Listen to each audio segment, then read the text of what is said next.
Hi, this is Sandra Inman from Freedom Success Coaching, and today I want to talk about the 3 steps that you need to take if you want to start creating and receiving miracles into your life.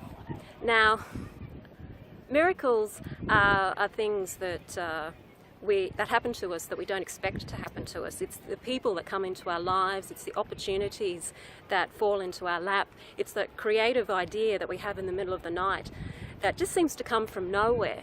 But the truth is, these things don't really just come from nowhere. They are people and opportunities and ideas that we attract to us. Now, me just standing here at the beach for me is a miracle, because I never thought that I'd be able to live at the beach.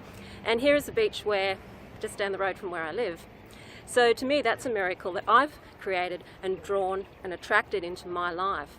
And today I want to talk about how you can do the same in just 3 very easy steps to get you started. So the first thing we need to do is look at what miracles we want to bring into our life, what sort of things we want to bring into our lives. Now, we don't have to necessarily be specific. If we know what we don't want, if things are going on for us in relationships, in finance, in our business, in our careers that aren't working for us, then we know what's not working for us. So the first thing we need to do is focus on what we want instead. So that can sometimes be hard because we're so conditioned to thinking about what we don't want and having all this negative feelings about what it is that we don't want. But we really need to think of what we do want in order to be able to attract that into our lives.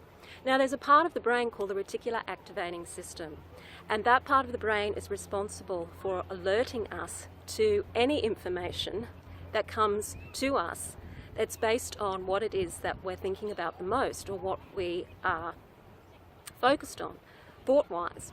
So if we're wanting to bring things into our lives that we want, we need to be focusing on those things in order to send a message to that part of the brain to look out for them. Now, our conscious brain is very, very, very clever, and it's very good at deleting, distorting, and generalizing all of the information that comes to us.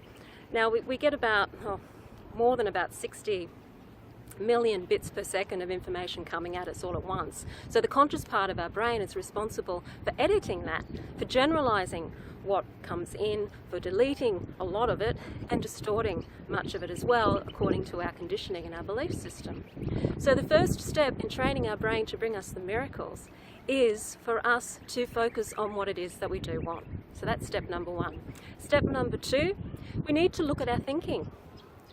It's one thing to think about what we do want, but if we're suddenly going back into focusing 80% of our time on what we don't want, then we're bringing that into our lives. We're bringing what we don't want into our lives because our brain is being trained to focus on what we don't want. It's being trained to focus on the lack. It's being trained to search out for the scarcity. It's being trained to notice the lack of opportunity. So you need to start retraining your brain. So take notice of what you're thinking. Your thinking is one of the most powerful things that you have, that you can utilize and use to change your life. And this is becoming a scientific fact. So how do you start doing that? Step number 3, look around at what you have already. Even if it's just a small thing like a pet, or you look out the window and you see the sunlight on the trees and it's creating a very beautiful green color. I mean, I love looking at all the different shades of green on the trees. Hearing the birds, listening to the water. You know, going to a beach or going out into the country, or just going into a nice garden and just spend 5 to 10 minutes a day looking at what you have around you that you appreciate and that you're grateful for, because that will train your brain to start looking for the opportunities, to start meeting the people, and to start attracting those miracles into your life. So they are the 3 steps that you need to take to start bringing in those miracles into your life. So start doing that right away. So that's all for me today. I'm Sandra from Freedom Success Coaching, and I'll catch you in the next video.